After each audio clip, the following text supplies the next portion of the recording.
신약성경 요한복음 2장 1절로 11절 다 찾으셨으면 우리 교독할게요. 요한복음 2장 1절로 11절입니다. 제가 한 절 읽고 여러분들 한 절 읽고 교독합니다. 사흘 되던 날에 갈릴리 가나에 혼인이 있어 예수의 어머니도 거기 계시고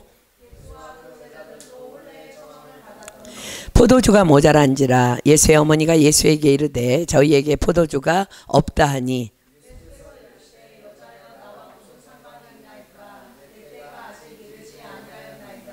그 어머니가 하인들에게 이르되 너희에게 무슨 말씀을 하시든지 그대로 하라 하니라.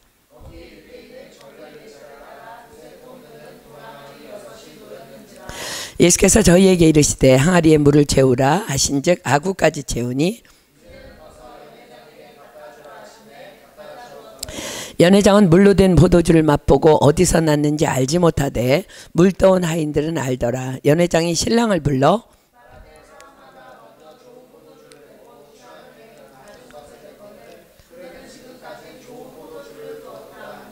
함께 했습니다. 예수께서 이 처음 표적을 갈릴리 가나에서 행하여 그 영광을 나타내심에 제자들이 그를 믿으니라. 아멘. 오늘 우리가 읽은 본문인 이 가나 혼인잔치의 표적은 사복음서 중에 유일하게 요한복음에만 기록된 내용 중에 하나입니다. 우리는 일반적으로 마태, 마가, 누가, 요한 이 사복음서를 공관복음이라고 잘못 알고 있습니다. 공관이라는 말은 공통된 견해를 가지고 함께 본다라는 뜻이에요. 그러므로 실제로 공관복음이라고 하는 것은 신약의 사복음서 중에서 기록, 관점, 표현, 내용 등에 있어서 상당한 차이를 보이고 있는 요한복음을 제외한 마태, 마가, 누가복음 이 세 복음서를 가리킵니다. 이 세 복음서를 공관복음이라고 하는 이유는 예수 그리스도의 생애와 사역에 대한 전반적인 내용 그리고 표현, 방법, 문체 등에 있어서 상호 유사성을 가지고 있기 때문입니다. 이들 세 복음서의 상호 일치하는 정도를 살펴보면요. 마가복음의 내용 가운데 93%가 다른 두 복음서와 중복됩니다. 그리고 마태복음은 58%가 누가복음은 41%가 중복됩니다. 그런 반면에 이 공관복음과 요한복음이 중복되는 부분은요. 불과 8%에 지나지 않습니다. 이렇게 세 공관복음과 요한복음이 다를 수밖에 없는 이유는 요한복음이 쓰여진 시기가 이미 세 공관복음이 완성된 후 한 세대가 지난 후였기 때문입니다. 마태, 마가, 누가복음의 기록 연대는 AD 50년에서 70년 사이입니다. 그리고 요한복음의 기록 연대는 AD 85년에서 90년 사이로 봅니다. 그러나 이 세 공관복음도 각각 쓰여진 목적과 중심 주제가 다 다릅니다.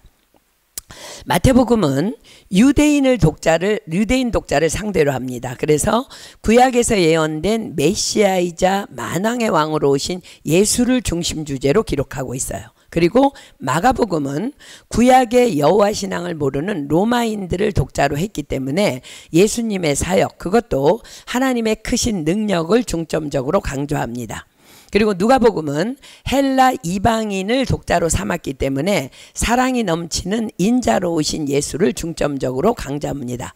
그래서 이제 세 공관복음도 각각 다른 부분들이 우리가 읽다 보면 이제 발견되는 것입니다. 오늘 우리가 이제 우리가 공부할 내용이 들어있는 요한복음이 쓰여진 이 목적은 이제 한 세대가 지났다 그랬어요. 그죠? 한 세대 후에 쓰여졌으니까 한 세대는 보통 이제 25년에서 30년 사이로 보는데 이제 한 세대가 지나서 예수님과 그분의 십자가 사건의 산 증인은 이제 더 이상 세상에 없는 거예요. 그리고 복음을 부모나 조부모로부터 이제 전해 들어야만 하는 세대가 되었습니다. 거기에다 이제 교회에는 이단들이 막 각종 이단들이 침투해서 순전한 복음이 전파되는데 너무 많은 회방을 놓았습니다. 예수님의 가르치심과 행하신 일과 십자가 사건에 대해서는 공관복음이 이미 기록하고 있기 때문에 이젠 그분이 누구였는지 어떤 일을 행했고 그것이 인간에게 어떤 의미를 부여하는지에 대한 더 구체적인 해설을 새로운 세대들에게 해 주어야만 했습니다.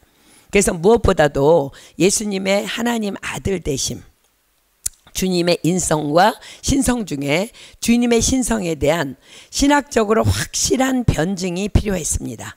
그러한 이유로 요한복음이 이제 쓰여지게 된 것입니다.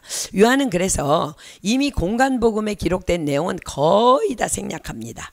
대신에 특별히 예수님께서 행하신 오늘 우리가 이제 공부할 가나 혼인잔치를 포함한 7가지 표적을 이제 엄선해서 기록하므로 예수님의 신성, 즉 예수님의 하나님 되심과 각 표적마다 예수님이 구원자로서 인간에게 베푸신 특정한 은혜와 권능을 이제 강조하게 됩니다.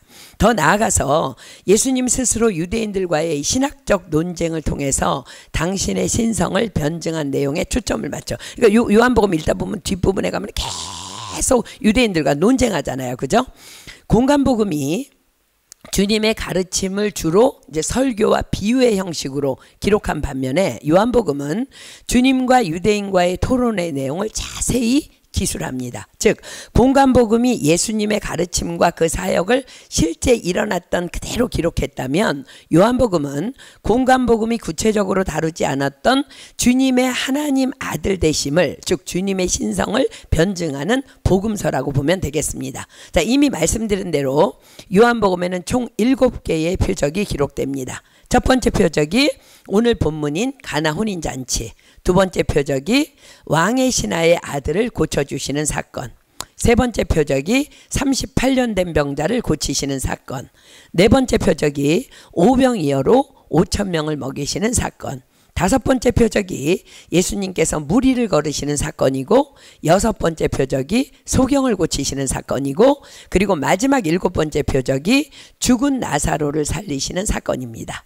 자, 이런 표적들은 모두 예수 그리스도가 누구시며 그분이 이 땅에서 이루실 일, 그리고 그분이 무슨 일을 하실 것인가를 가리키는 표적. 자, 표적이 뭐라고 했어요? 사인. 즉 구약 성경이 예언하고 있는 메시아가 이루실 그 구원의 십자가 사건을 향한 표지판들이었다는 거야. 그래서 그것을 요한은 독자들에게 알리기를 원해서 요한복음을 써내려간 것입니다. 그렇습니다. 성경은 분명히 표적의 목적이 무엇인지를 말씀하십니다. 자, 구약성경 신명기 4장 35절로 갑니다. 여러분들이 거기 이제 성경 찾으면 그 옆에다가 표적과 기적의 목적 이렇게 가로를 쳐고 써놔요. 그러면 여러분들이 찾기 쉬울 거예요. 신명기 4장 35절. 신명기 4장 35절입니다. 이것을 내게 나타내심은 여호와는 하나님이시요 그 외에는 다른 신이 없음을 내게 알게 하려 하심이니라. 그렇습니다. 표적의 목적은 오직 하나님만이 하나님 되심을 알리는 사인인 것입니다. 자, 이제 함께 첫 번째 표적의 현장인 본문으로 돌아가 보도록 하겠습니다. 자, 요한복음 2장 1절부터 봅니다.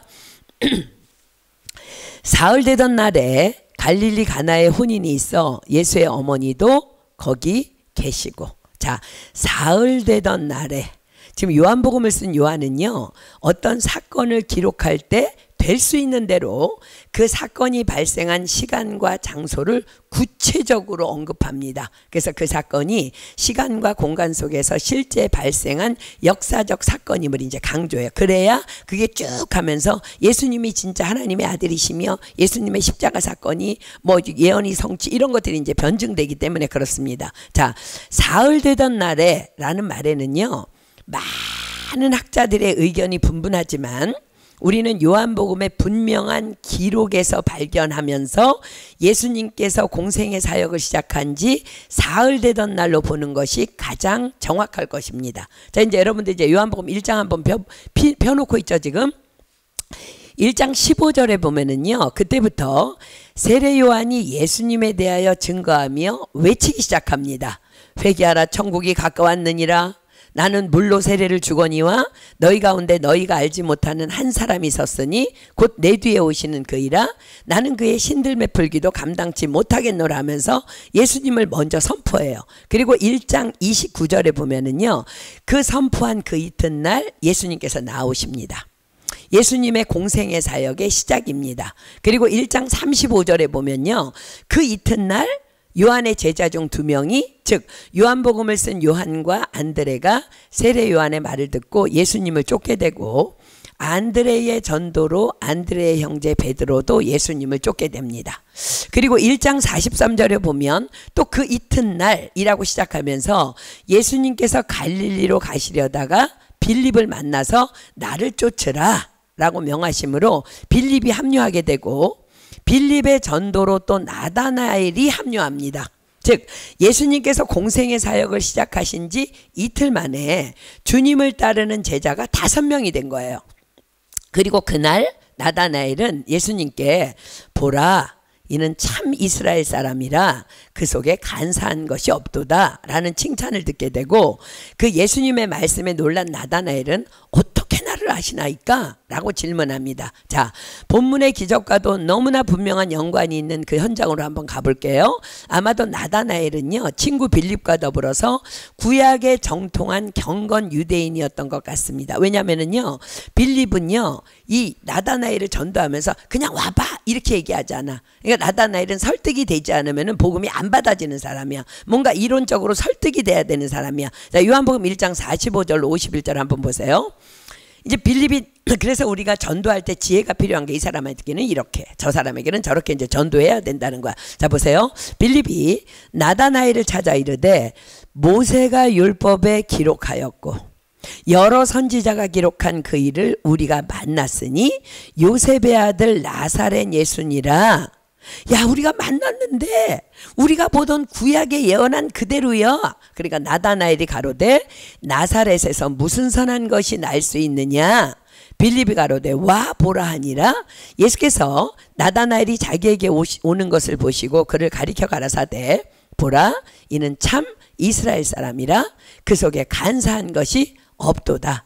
아마 예수님께서 나다나엘에게는 이 정도로 말씀을 해주셔야만 이제 따를 것 같으니까 예수님께서 말씀해 주시는 거예요. 그러니까 나다나엘이 가로되 어떻게 나를 아시나이까? 예수께서 대답하여 가라사대 빌립이 너를 부르기 전에 내가 무화과 나무 아래에 있을 때에 보았노라.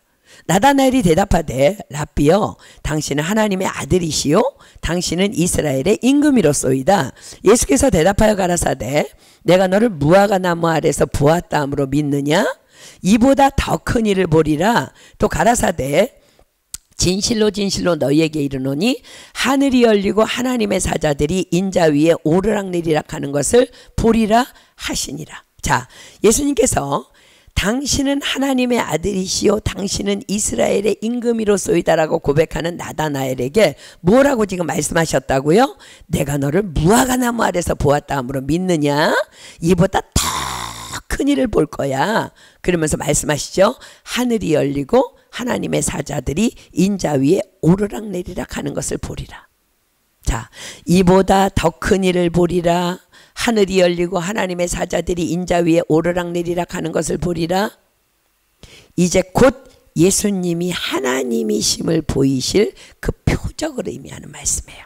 그리고 2장 1절인 본문이 어떻게 시작해요? 자, 2장 1절 보겠습니다. 다시.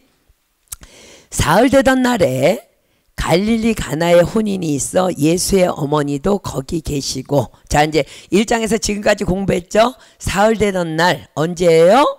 바로 나다나엘을 만난 그 다음 날인 예수님께서 공생의 사역을 시작하신 지 사흘 되던 날을 의미합니다. 그날에 예수님께서는 갈릴리 가나에 혼인이 있어서 그곳에 가시게 됩니다. 자, 그런데 예수의 어머니도 거기 계시고 라는 기록을 보면은요, 이미 어머니는 잔치집에 가 계세요. 그리고 그 다음에 우리가 이제 본문을 읽었을 때 뭘 봐요? 단순히 초대된 손님이라면 전혀 알 수 없는 그 집에 포도주가 떨어진 것을 아는 것, 그리고 그 집의 하인들이 마리아의 말을 그대로 따랐던 것들로 보아서 아마도 어머니 마리아와는 아주 가까운 친척의 혼인잔치로 마리아가 여러 가지 일을 돕고 음식 준비하는 데 큰 역할을 했던 것으로 봅니다. 근데 이제 여러 학자들이, 성경학자들이 말하기를 마리아의 여동생, 그러니까 예수님의 육신의 이모라고 얘기하는데 그건 이제 정확하게 밝혀진 게 아니고 중요하지 않으니까, 그러나 이제 이 모든 정황으로 봐서 아주 가까운 친척인 것만은 이제 분명합니다. 자, 2절로 갑니다.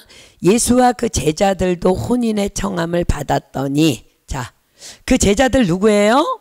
요한, 안드레, 베드로, 빌립, 나다나엘.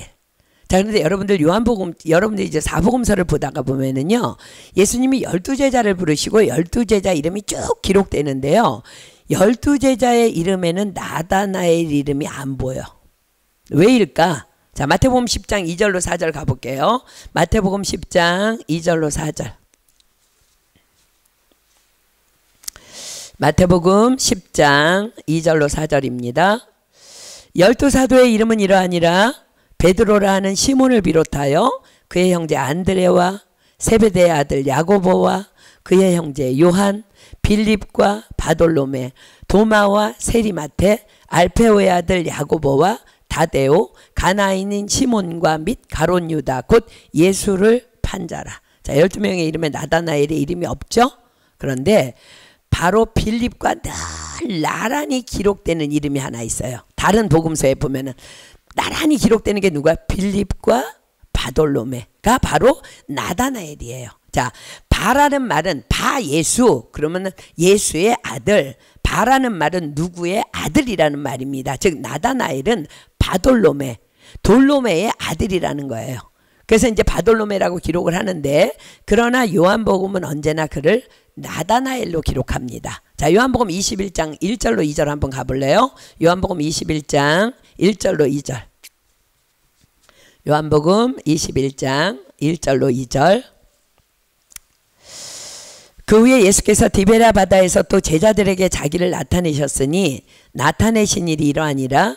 시몬 베드로와 디두모라 하는 도마와 갈릴리 가나 사람 나다나엘과 세베대의 아들들과 또 다른 제자 둘이 함께 있더니. 그러니까 사도 요한은요 고집스럽게 나다나엘이라고 기록해요. 자, 이제 예수님과 이 5명의 제자가 청함을 받고 혼인잔치에 갑니다. 그러니까 이들이 그날 놀라운 것을 경험하죠. 그죠? 이제 어떤 사건이었어요? 그 잔치에 간 그 집에 큰 문제가 발생합니다. 바로 잔치집에 포도주가 떨어진 거예요. 자, 3절 봅니다. 포도주가 모자란지라 예수의 어머니가 예수에게 이르되 저희에게 포도주가 없다 하니. 자, 잔치집에, 그것도 혼인잔치집에 포도주가 떨어졌다는 것은 가장 중요한 것의 결핍의 상황을 의미합니다. 자, 유대인의 혼인잔치는 전통적으로 보통 1주에서 2주간에 걸쳐서 기쁨으로 먹고 마시며 진행됩니다. 그 중에 포도주는 손님 대접을 위한 가장 중요한 음식이었어요. 특히 가나와 같이 작은 마을에서는 온 마을에 이제 축제처럼 이루어집니다. 어느 시점인지는 몰라요. 1주에서 2주 동안 진행되는 이제 그 시점이니까 어느 시점인지는 모르나, 그런데 그 잔치에 포도주가 떨어진 것입니다. 포도주는 기쁨의 상징입니다. 잔치에서는 기쁨이 빠질 수 없어요. 그죠? 당시 잔치에서 가장 필수적인 포도주가 떨어졌다는 것은 기쁨이 깨져서 순식간에 잔치 분위기가 이제 경직될 뿐만 아니라 포도주의 부족은 주인이나 잔치를 주관하는 자들의 준비 부족으로 인한 엄청난 가정의 수치였습니다. 그리고 신랑 신부에게는 그것은 곧 재앙을 의미하기도 한다고 믿었습니다. 자, 그러므로 이 혼인 잔치집에 엄청난 위기가 찾아온 거예요. 예수님의 어머니 마리아는 그런 사실을 너무도 잘 알기 때문에, 이건 뭐 거의 주인 역할 하지 않으면 알 수 없는 일인데 너무 잘 알기 때문에 예수님께 도움을 요청한 거예요. 슬쩍이 가셔서 저희에게 포도주가 없다. 그러자 예수님께서 뭐라고 말씀하세요? 4절입니다. 예수께서 가라사대 여자여 나와 무슨 상관이 있나이까? 내 때가 아직 이르지 못하였나이다. 자, 예수님께서 어머니 마리아에게 여자여라고 사용한 부분은 두 군데, 여기하고 십자가상에서. 근데 여자여라는 말은 어떻게 보면 되게 엄마한테 버르장머리 없는 말 같은데, 프랑스에서도 마드모아젤에게도 극존칭을 쓸 때는 마담이라고 하는 것처럼 이스라엘 사람들에게는 존경을 나타내는 극존칭어입니다. 그런데 이 여자여라는 말을 결코 어머니에게는 사용하지 않는 말이라는 거예요. 그러므로 이 말은 지금 예수님께서는 마리아를 자신의 어머니가 아닌 자신이 구원하러 온 이 땅의 한 개인을 향한 선포를 할 수 있습니다. 즉 예수님의 공생의 사역이 시작되었음을 알리는 사인이기도 합니다. 그렇습니다. 예수님께서 이 땅에 오신 목적이 자기 백성을 죄에서 구원하기 위해 오셨지 잔치에서 떨어진 포도주를 해결해 주기 위해 오시지 않았음을 지금 공적으로 선포하고 계신 것입니다. 그리고 그것을 마리아도 분명히 천사를 통해서 듣고 알고 있었습니다. 마리아에게 찾아왔던 천사가 말합니다. 내가 아들을 낳으리니 이름을 예수라 하라. 이는 그가 자기 백성을 저희 죄에서 구원할 자이심이라. 예수님께서는 마리아를 향해 지금 그것을 상기시키고 계신 거예요. 그리고는 말씀하십니다. 내 때가 아직 이르지 못하였나이다. 자, 성경에서 특히 요한복음에서 내 때라고 말씀하시는 때는요 늘 십자가 사건을 암시합니다. 구체적으로는 예수님 되심, 하나님 되심, 주 되심, 메시아 되심을 드러낼 때를 의미해요. 자, 요한복음에는 그때에 대해서 아주 여러 번 언급합니다. 한번 찾아볼게요. 요한복음 7장 30절. 요한복음 7장 30절. 요한복음 7장 30절. 저희가 예수를 잡고자 하나 손을 대는 자가 없으니 이는 그의 때가 아직 이르지 아니하였음이로라. 자, 요한복음 8장 20절 볼까요? 8장 20절. 이 말씀은 성전에서 가르치실 때에 연복교 앞에서 하셨으나 잡는 사람이 없으니 이는 그의 때가 아직 이르지 아니하였음이라. 자, 12장으로 갑니다. 요한복음 12장 23절로 24절. 예수께서 대답하여 가라사대 인자의 영광을 얻을 때가 왔도다. 이제 십자가를 지실 때가 왔다는 거예요. 내가 진실로 너희에게 이르노니 한 알의 밀이 땅에 떨어져 죽지 아니하면 한 알 그대로 있고 죽으면 많은 열매를 맺느니라. 요한복음 12장 27절 보세요. 지금 내 마음이 민망하니 무슨 말을 하리요? 아버지여 나를 구원하여 이 때를 면하게 하여 주옵소서. 그러나 내가 이를 위하여 이 때에 왔나이다. 자, 요한복음 16장으로 갑니다. 요한복음 16장 32절. 요한복음 16장 32절.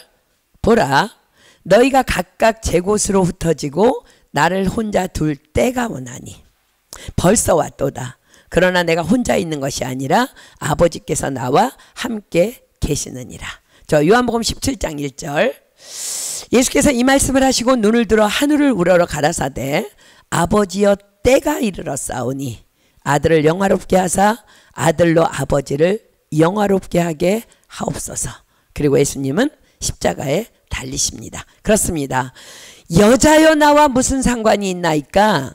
내 때가 아직 이르지 못하였나이다. 예수님은 아주 단호히 그리고 냉정하게 말씀하셨지만 그러나 마리아는 자신이 성령으로 잉태하여 낳은 이 예수가 어떤 분인지 누구인지를 분명하게 알고 있었습니다. 자, 마태복음 1장 23절로 가볼까요? 마태복음 1장 23절. 마태복음 1장 23절. 마태복음 1장 23절. 보라, 처녀가 잉태하여 아들을 낳을 것이요 그 이름을 임마누엘이라 하리라 하셨으니 이를 번역한즉 하나님이 우리와 함께 계시다 함이라. 그렇습니다. 마리아는 이 예수가 지금 우리와 함께 계시는 임마누엘 하나님이심을 알았던 거예요. 지금 우리와 함께 계시는 하나님이시라면 이 잔치집이 당한 위기에 대해 그냥 모른 척 간과해 버리실 수 없는 분임을 알았다는 거예요. 그것이 바로 놀라운 마리아의 영성입니다. 그리고 요한복음은 이렇게 하나님에 대하여 기록하며 시작합니다. 자, 요한복음 1장 1절부터 3절 14절 우리 한번 볼까요? 보세요. 태초에 말씀이 계시니라. 이 말씀이 하나님과 함께 계셨으며 이 말씀은 곧 하나님이시라. 그가 태초에 하나님과 함께 계셨고 만물이 그로 말미암아 지은 바 되었으니 지은 것이 하나도 그가 없이는 된 것이 없느니라. 자, 14절 보세요. 말씀이 육신이 되어 우리 가운데 거하심에 우리가 그 영광을 보니 아버지의 독생자의 영광이요 은혜와 진리가 충만하더라. 자, 사도 요한이 예수님을 어떻게 소개하고 있어요? 태초에 말씀이 계셨답니다. 그리고 이 말씀이 하나님과 함께 계셨답니다. 그런데 이 말씀이 곧 하나님이시랍니다. 그리고 태초에 만물이 다 말씀으로 말미암아 지은 바 되었고 지은 것이 하나도 말씀이 없이는 된 것이 없답니다. 그리고 그 말씀이 육신이 되어 오신 분이 바로 예수님이시랍니다. 그렇습니다. 30여 년 전 그날 마리아는 천사의 방문을 받았어요. 천사가 와서 말합니다. 마리아여 무서워 말라. 내가 하나님께 은혜를 입었느니라. 보라 내가 수태하여 아들을 낳으리니 그 이름을 예수라 하라. 우리가 너무 잘 아는 말씀이기 때문에 제가 그냥 말씀드립니다. 찾지 않고 마리아가 천사에게 말하죠. 나는 사내를 알지 못하니 어찌 이 일이 있으리까. 천사가 말합니다. 성령이 내게 임하시고 지극히 높으신 이의 능력이 너를 덮으시리니 이러므로 나실 바 거룩한 자는 하나님의 아들이라 일컬으리라. 대저 하나님의 모든 말씀은 능치 못하심이 없느니라. 그리고 그 선포에 마리아가 굴복하죠. 주의 계집종이오니 말씀대로 내게 이루어지이다. 그렇습니다. 마리아는요 알았던 거예요. 대저 하나님의 모든 말씀은 능치 못하심이 없느니라. 그래서 마리아는요 지금 나와 함께 있는 그 예수, 말씀이 육신이 되어 오신 예수, 그분이 임마누엘 하나님이시기 때문에 그래서 마리아는 하인들에게 감히 이렇게 명할 수 있었던 거예요. 너희에게 무슨 말씀을 하시든지 그대로 하라. 그분이 말씀하시면 된다는 거예요. 자, 본문 5절입니다. 그 어머니가 하인들에게 이르되 너희에게 무슨 말씀을 하시든지 그대로 하라 하니라. 그렇습니다. 말씀이신 하나님이, 말씀이 육신이 되어 오신 예수님이 말씀만 하시면 되는 겁니다.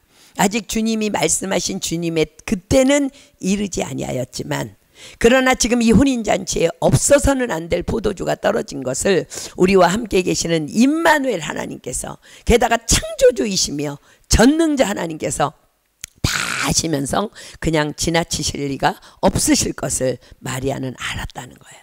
마리아가 믿고 있는 하나님과 여러분이 믿고 있는 하나님 다르신 분이십니까? 아니요. 과연 한 분 하나님 맞으십니다. 위기를 만났습니까? 구하십시오. 기쁨을 잃었습니까? 찾으십시오. 앞이 캄캄합니까? 두드리십시오.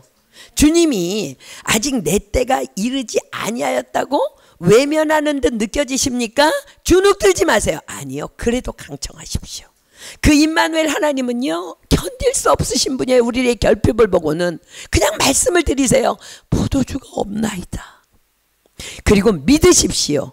그리고 그분이 반드시 행하여 주실 것을. 이것이 바로 메시아를 잉태할 처녀로 하나님이 선택하여 사용하신 그릇인 마리아의 영성이었습니다. 그렇습니다. 우리 하나님은 누구세요? 에베소서가 말씀하시죠. 에베소서 3장 20절. 저는 여러분들이 임마누엘 하나님과 오늘 에베소서 3장 20절이 말씀하시는 그 하나님을 붙잡고 여러분의 영혼 가운데 깊이 새기고 이 하나님을 믿기를 축복합니다. 에베소서 3장 20절입니다. 우리 가운데서 역사하시는 능력대로 우리의 온갖 구하는 것이나 생각하는 것에 더 넘치도록 능히 하실 이분이 하나님이시라는 거예요. 자, 다시 우리 가운데서 역사하시는 능력대로 우리의 온갖 구하는 것이나 생각하는 것에 더 넘치도록 능히 하실 아멘입니까? 그분의 능력은요 뚜비성이에요. 그래서 예수님께서 말씀해 주셨죠. 우리 지난주 받은 말씀이니까 안 찾습니다. 너희 천부께서 이 모든 것이 너희에게 있어야 할 줄을 아시느니라. 그래서 마리아는 하인들에게 당당히 선포할 수 있었던 거예요. 너희에게 무슨 말씀을 하시든지 그대로 하라. 왜요? 하나님이신 예수님은 말씀이시니까. 모든 만물이 다 말씀으로 말미암아 지은 바 되었고 지은 것이 하나도 말씀이 없이는 된 것이 없으니까 너희에게 무슨 말씀을 하시든지 그대로 하라. 이 마리아의 이 너무나도 놀라운 통찰력과 믿음이 고스란히 저와 여러분의 것이 되기를 예수님의 이름으로 소망하며 축복합니다. 아멘. 그리고 과연 마리아의 믿음대로 그 잔치집에 놀라운 일이 일어납니다. 자, 본문 6절입니다. 거기 유대인의 결례를 따라 두세 통 드는 도랑아리 6이 놓였는지라. 유대인의 가정이라면 어느 집에서나 발견할 수 있는 것이 결례를 행하기 위한 도랑아리입니다. 그것은 주로 식사 전후에 손 씻는 정결 예식을 행하기 위한 물을 담는 항아리입니다. 그래서 파리에 사는 유대인들도요, 집에 가보면은 그 항아리가 있는 집들이 있다 그래요. 자, 두세 통 드는 항아리라는 것은요, 약 70리터에서 100리터 정도에 해당되는 물을 담을 수 있는 크기라는 거예요. 며칠 전에 까르푸에 이제 제가 장을 보러 갔는데요. 이렇게 볼빅 물이 5리터짜리가요. 누르면 이렇게 물이 쭉 나오도록 장치된 그런 물이 있어요. 그걸 보고는 우리 손주 야긴이가 이거 사고 싶다는 거야. 왜 사? 누르면 물이 나오니까 너무 좋다는 거야. 야, 이거 비싼데? 그래도 사고 싶다는 거야. 그럼 사라. 샀는데 이게 얼마나 5리터짜리니까 무거워. 그날따라 이제 이 카드도 안 끌어가고 네가 들고 가. 그랬더니 그게 무거워가지고 그냥 매장에서 주차장까지 들고 가면서 무겁다고 막 낑낑거리면서 막 어깨를 막 이러면서 마음이 내 어깨가 삐뚤어졌어요. 막 할 정도로 5리터가 무거워요. 그런데 그런 물을 한 통에 20개 정도를 부어야 차는 항아리라면은요, 큰 항아리겠죠, 그죠? 이렇게나 큰 항아리가 6개나 놓여 있다는 것은 평소에도 많은 손님이 드나드는 꽤 부잣집이었던 것을 의미합니다. 그리고 자칭 경건한 유대인들에게는요, 그 정결 예식을 위한 항아리가 집안의 자랑스러운 장식품 역할을 하기도 했다 그래요. 난 이만큼 율법을 잘 지키는 경건한 사람이야 라는 걸 보여주기 위함이라는 거. 그러니까 이제 그 정결 예식에서는 도랑아리면은 그냥 도랑아리면 되는데 막 장식도 하고 막 좋은 걸로 갖다 놓는다는 거야. 옛날에 저희 어렸을 때는요, 냉장고만 있어도 되게 부자예요. 그래서 냉장고를 손님들이 들어오는 거실 입구에다가 놔. 그리고 거기 안에는 뭐 별로 들어가 있는 것도 없어. 그러니까 이제 이스라엘 사람들도 그 자기는 이제 경건한 유대인이야. 그리고 이제 도랑아리 6개를 놨다는 거야. 그런데 그날 그 항아리는 무슨 일인지 비어 있었습니다. 어쩌면 많은 손님을 치르면서 그 항아리의 물을 다 소비했을 수도 있고, 혹은 단지 장식품으로만 큰 항아리를 집안에 들어가는 입구에 비치해 놓았을 수도 있습니다. 근데 그거는 이제 성경에 나오는 얘기 아니니까 그냥 그럴 수 있다는 거야. 그러나 중요한 것은 그 항아리가 그날 비어 있었다는 거예요. 만약 그 항아리에 물이 차 있었다면 예수님께서 그 항아리에 물을 채우라고 명하지 않으셨겠죠, 그죠? 자, 본문 7절 봅니다. 예수께서 저희에게 이르시되 항아리에 물을 채우라 하신즉 아구까지 채우니. 자, 보세요. 하인들은요, 굉장히 의아했을 거예요. 분명히 마리아가 예수님께 가더니 포도주가 없다라고 말했는데 항아리에 물을 채우라니. 그러나 당시의 하인들은 모양만 사람이지 사람이 아니었습니다. 여러분 잘 알죠, 그죠? 그냥 뭐 이렇게 의자, 나무 뭐 이런 인격이 없는 자예요. 다만 주인의 말에 복종하는 것이 그들의 본분일 뿐이었습니다.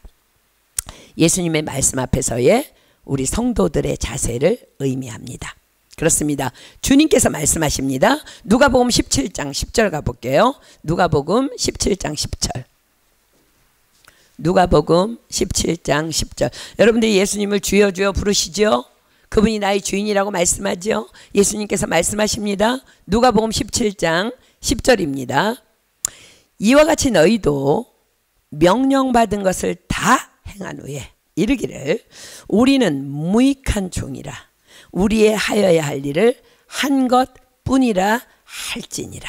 아멘. 이것이 종의 자세라는 거야. 자, 마태복음 16장 24절로 갑니다.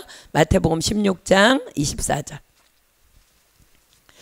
마태복음 16장 24절.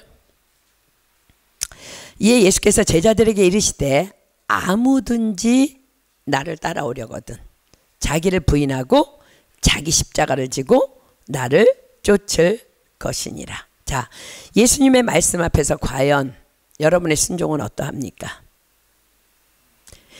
그렇습니다. 그러하기에 예수님께서는 그 분명히 복종할 하인들에게 명하신 거예요. 그 잔치집에요, 사람 한둘이었겠어요? 100명 넘었겠죠? 200명 넘었겠죠? 결혼인 잔치니까 몇십 명 아니었을 거야. 그런데 왜 하인들에게 명해요? 물을 떠던 하인들만 복종할 것이니까. 하인들은 물을 기르다가 묵묵히 항아리에 붓기 시작합니다. 외요가 없어. 돌을 안 달아. 그냥 부어. 그러니까 묵묵히 항아리에 물을 붓기 시작합니다. 6개의 항아리를 가득히 채우기 위해서는 600리터 정도의 물이 필요했기 때문에 그들의 수고의 시간은 꽤나 길었을 것입니다. 5리터씩만 들고 나른다 해도 120번의 수고를 해야 했기에 많은 하인들의 순종과 수고가 동원되어야 했을 것입니다. 그런데 하인들은 순종하되 확실하게 순종합니다. 자, 다시 7절 볼까요? 예수께서 저희에게 이르시되 항아리에 물을 채우라 하신즉 아구까지 채우니, 채우라 하시니 아구까지 채우는 순종, 이것이 주님이 우리에게 요구하시는 확실한 순종, 끝까지의 순종의 모습입니다. 자, 사랑하는 여러분, 주님께 헌신하려면 확실하게 하십시오. 어영부영, 내 형편 닿는 대로 하는 순종. 나 좋을 때는 순종하고 나 싫으면 안 하고 피곤하면 안 하고, 그런 것 결코 순종 아닙니다. 두 마음을 품은 자일 뿐입니다. 그래서 주께서 말씀하십니다. 야고보서 1장 7절로 8절. 야고보서 1장 7절로 8절. 야고보서 1장 7절로 8절.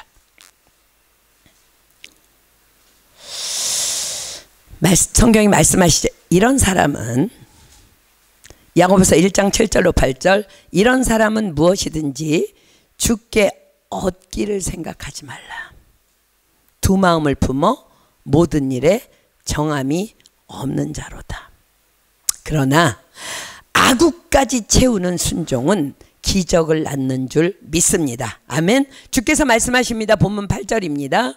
이제는 떠서 연회장에게 갖다 주라 하심에 갖다 주었더니 연회장은 물로 된 포도주를 맛보고 어디서 났는지 알지 못하되 물 떠온 하인들은 알더라.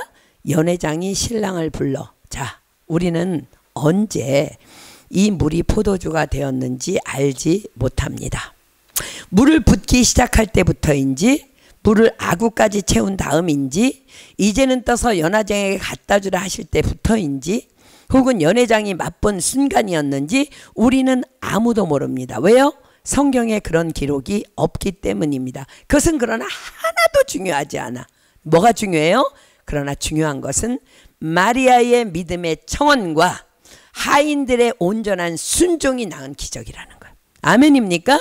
그래서 물이 변하여 포도주가 됐다는 것이 중요한 사실이라는 거예요. 연회장은 이 놀라운 기적 앞에서 자신의 굳건한 세상적인 관점에서의 생각으로 탁 결론을 내립니다. 뭐 생각할 거 없어. 아하, 연회장인 나 몰래 신랑 요 녀석이 포도주를 감추어 두었었구나. 그래서 너무나도 확신 있게 신랑을 부르는 거예요. 이게 어떻게 된 일이 알아보지 않아. 절대 서치하지 않아. 그냥 내 확신이 너무 확신해. 아, 이 녀석 감춰둔 거야. 그래서 신랑을 불러서 말해요. 10절. 말하되, 신랑한테 말합니다. 사람마다 먼저 좋은 포도주를 내고 취한 후에 낮은 것을 내거늘 그대는 지금까지 좋은 포도주를 두었도다 하니라. 자, 우리가 여기서 한 가지 발견할 수 있는 건 뭐예요? 하나님이 주시는 것은 극상품이라는 거예요. 가장 좋은 것을 주신다는 거. 이 혼인잔치집에 얼마나 포도주가 질 좋은 걸 내놨었겠어요? 근데 연회장이 맛보더니 깜짝 놀란 거야. 사람마다 먼저 좋은 포도주를 내고 취한 후에 낮은 것을 내거늘 그대는 지금까지 좋은 포도주를 두었도다. 여보게 신랑, 이런 좋은 날 좋은 포도주를 먼저 내야지. 그 두었다가 감춰뒀다 내면 어쩌나. 사랑하는 여러분, 이것이 하나님을 믿는다고 하면서도, 예수님을 믿는다고 하면서도 전혀 영적으로 접근하지 않는, 아니 접근할 생각도 전혀 없는 현대 크리스천들의 비극입니다. 이런 일은 영적으로라야 분변함이니라 분명히 성경이 말씀하세요. 그죠? 아예 영적인 접근을 안 해. 누가 아프다 낫대. 뭐 좋은 병원 갔나 보지. 뭐 무슨 약 먹었길래 났어. 지금 여러분, 이 유대인의 집의 잔치집이라는 거는요, 지금으로 말하면 크리스찬들 잔치집이에요. 근데 아이의 연회장이라면 그래도 좀 한 장로급 안 됐겠어요? 집사 정도 안 됐겠어요? 아이의 영적인 접근 안에 아이고 이 신랑 이 녀석 포도주를 감추어 두었어. 그러다 좋은 걸 내놨어. 아이의 영적인 접근은 안 해요. 그러나 그 표적으로 인해서 그날 그 연회장도 그날에 알게 되었을 것이에요. 이 일이 도대체 어찌 된 일인지. 여러분 신랑이 말했을 거 아니에요? 네? 제가 감추어 두었다고? 아니요, 난 좋은 포도주를 두었다가 낸 적 없어요. 누가 이 포도주를 내었는지 한번 알아봅시다. 가장 먼저 포도주를 맛보러 가져온 하인에게 물었을 거예요. 야, 이 포도주 어디서 난 거냐? 마리아가 그의 아들 예수에게 말씀하셨어요. 저희에게 포도주가 없다. 그런데 그 아들 예수가 분명히 마리아에게 얘기했어요. 여자여, 나와 무슨 상관이 있나이까? 내 때가 아직 이르지 못하였나이다. 두 분의 대화가 우리가 알아들 수 없는 두 사람의 대화가 오고 갔는데 마리아가 우리에게 뜬금없이 이렇게 말하는 거예요. 저분이 너희에게 무슨 말씀을 하시든지 그대로 하라. 그런데 그분이 정말 우리에게 뭐라고 말씀하셨냐면 저 결례를 행하는 항아리에 물을 채우라. 그래서 우리는 항아리에 아구까지 차도록 물을 채웠는데 그때 그분이 말씀하시기를 이제는 떠서 연회장에게 갖다 주라. 그래서 우리가 가져다 드린 것입니다. 그런데 그 물이 포도주로 변했다고요? 그 물이 포도주라고요? 우리는 분명히 말할 수 있습니다. 항아리는 비어 있었고 우리는 분명히 말씀대로 물을 길어다 부었을 뿐입니다. 분명히 이것은 물이 변하여 포도주가 된 것입니다. 우리에게 기적이 일어나신 것입니다. 예수라는 저분이 그리하신 것을 우리는 확실히 알 수 있습니다. 그분이 도대체 누구시기에 이런 일이 가능했을까요? 이제 온 놀라움의 그 기쁨이 그 잔치집을 그냥 더욱더 막 휘감으면서 그 잔치의 기쁨을 더욱더 돋구었을 거예요. 그리고 성경은 기록하죠. 본문 11절입니다. 예수께서 이 처음 표적을 갈릴리 가나에서 행하여 그 영광을 나타내심에 제자들이 그를 믿으니라. 뭐라고요? 제자들이 그를 믿으니라. 그렇습니다. 이 표적은 막 주님을 따르기 시작한 제자들을 향한, 또 특별히 나다나엘을 향한 이보다 더 큰 일을 보리라 하신 말씀의 성취셨으며 자신이 메시아로 이 땅에 오신 하나님의 아들이심을 나타낸 스스로의 증거이셨습니다. 자, 사랑하는 여러분, 오늘 우리는 말씀이신 하나님이 말씀하시면 능치 못할 일이 없음을 가나 혼인잔치를 통해 보고 있습니다.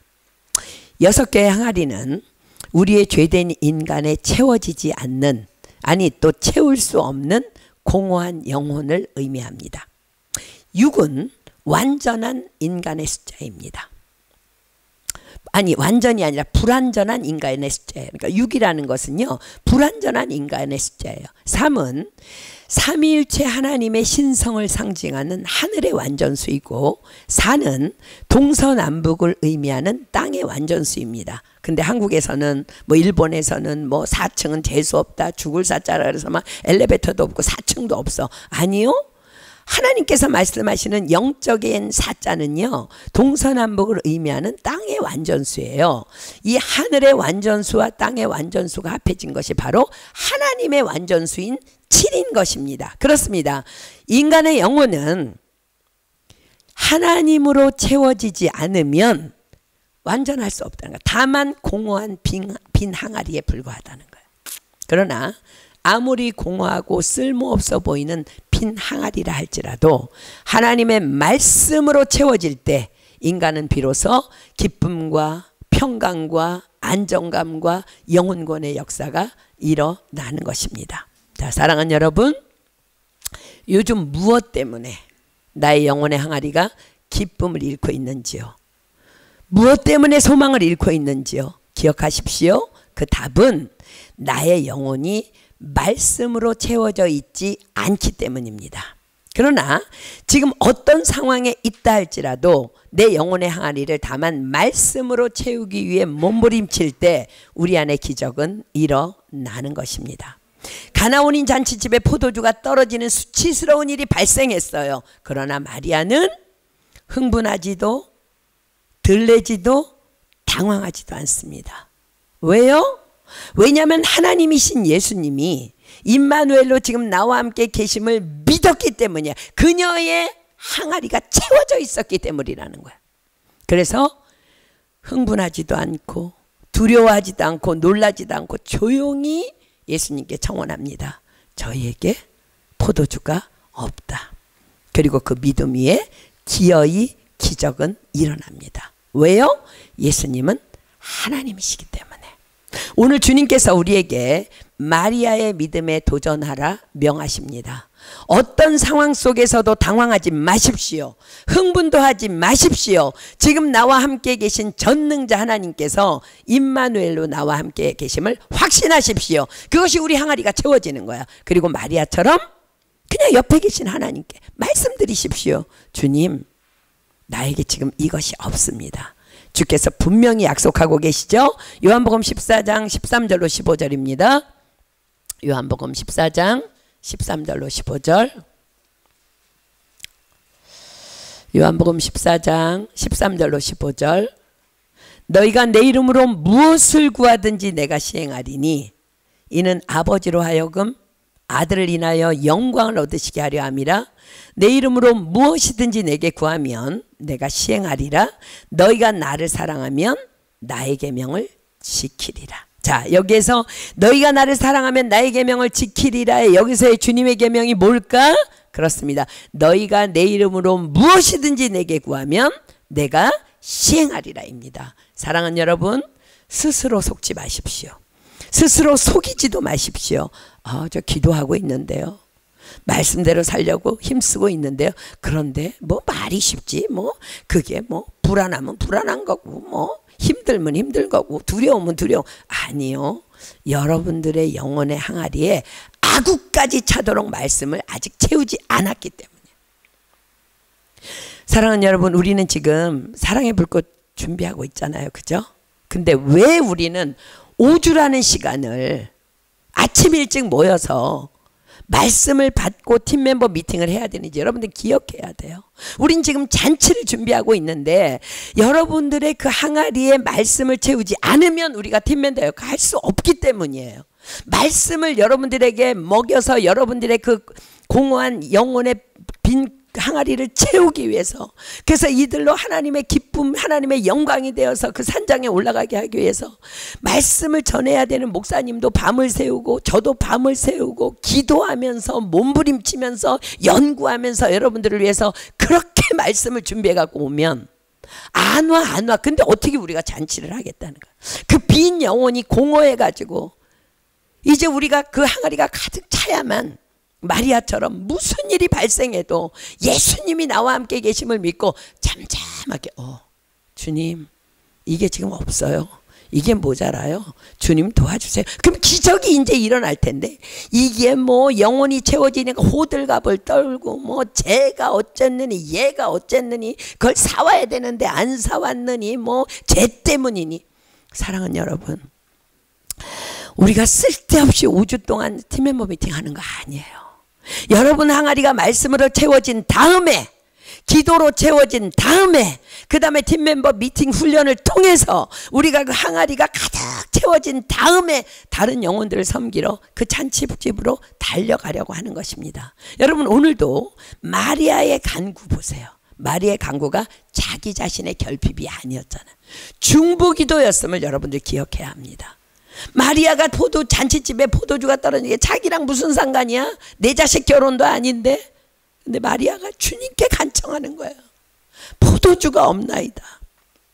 사랑하는 여러분, 우리는요, 오늘 이 본문이 말씀하시는 여러분들의 영혼의 항아리가 아구까지 차도록 말씀을 채울 때에 성경이 말씀하시는 물떠온 하인들은 알더라. 이 역사가 저와 여러분 안에 일어나게 될 줄 믿습니다. 아멘. 우리 더 기도하고 더 말씀으로 채워서, 우리가 결핍한 거는요 주님이 채우실 거야. 그러나 우리는 뭐 해야 돼? 준비해야 된다는 거야. 하인들에게 예수님이 갔다가 물 채워, 아구까지 채워서, 그거는 우리가 해야 되잖아. 말씀과 기도로 그거는 우리가 준비하고 올라가야 되잖아. 아멘입니까? 그럴 때 기적은 일어나는 줄 믿습니다. 사랑하는 여러분, 우리가 사랑의 불꽃잔치 준비하고 있는데 내 항아리가 아닌 다른 영혼들의 빈 항아리도 우리 아구까지 기도로 채웁시다. 반드시 하나님께서 놀랍게 역사하실 줄 믿습니다. 아멘. 우리 찬양하고 기도하겠습니다. 이 시간 좀 우리 많이 기도했으면 좋겠어요. 하나님, 내가 덜렁덜렁 빈 항아리가 되어서 이래도 넘어지고 저래도 넘어지고 이 걱정 저 걱정 오만 잡걱정에 시달리는데 하나님, 내 영혼에 그 말씀과 기도가 채워져 있지 않음을 오늘 말씀해 주셨는데 내 영혼이 그렇게 채워지기를 소망합니다. 우리 간구하면서 하나님 앞에 우리 기도로 나아갈 때 주님께서 우리의 모든 항아리, 우리 영혼들의 우리의 항아리를 가득 주님의 성령으로 가득 아구까지 주님이 친히 채워주실 줄 믿습니다. 그리고 우리도 마리아처럼 물떠온 하인들처럼 그 기적을 맛보게 될 줄 믿습니다.